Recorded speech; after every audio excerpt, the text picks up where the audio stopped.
الرحمن علم القرآن خلق الإنسان علمه البيان الشمس والقمر بحسبان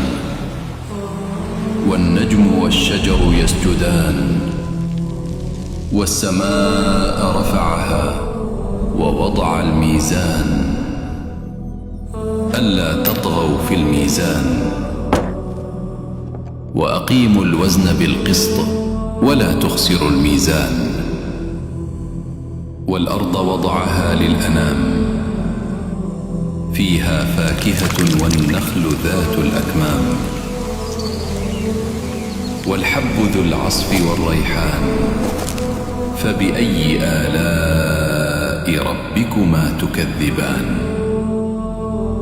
خلق الإنسان من صلصال كالفخار وخلق الجان من مارج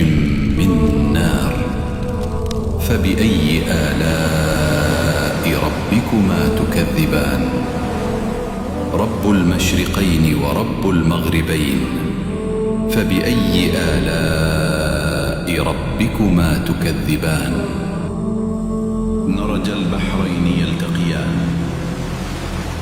بينهما برزخ لا يبغيان فبأي آلاء ربكما تكذبان يخرج منهما اللؤلؤ والمرجان فبأي آلاء ربكما تكذبان وله الجوار المنشآت في البحر كالأعلام فبأي آلاء ربكما تكذبان